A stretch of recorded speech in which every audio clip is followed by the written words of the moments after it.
Setelah videonya viral, pria yang menggerebek tunangannya dengan pemuda lain di kosan kini buka suara. Yang membuat pengakuan dengan menceritakan awal mula penggerebekan tersebut. Bagaimana kecurigaannya pada sang tunangan yang membuatnya memilih mendatangi kosannya pada dini hari. Sampai ia menemukan sandal dan puntung rokok di depan kamar si tunangan. Padahal alasan sang tunangan saat itu takut membawa pasangan ke kosan karena ibu kos.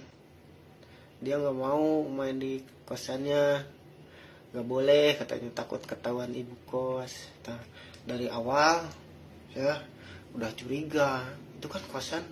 Saya juga sih kadang malam-malam sering ngintai, ya emang belum ketemu gitu ya.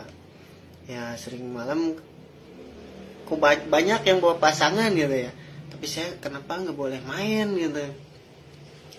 Akhirnya saya curiga. Itu curiganya pas saya pulang kerja, dia pulang kerja nggak ada kabar dari pagi, belum, nggak ada.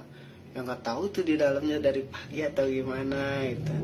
Akhirnya malam jam 22 saya penasaran, saya intai lagi, kok ada sendal cowok gitu, sama ada bekas puntung rokok. Terus saya dengerin, biasanya ada dua orang gitu.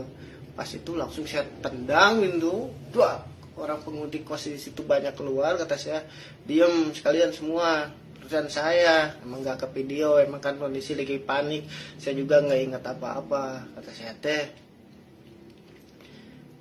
diam kalian semua, gini. Akhirnya pas dibukain pintu saya video.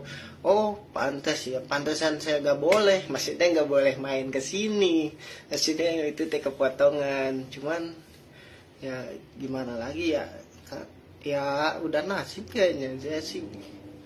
Ya udah, terus begitu video pas ditendang sama saya sampai di video, saya ngasih ke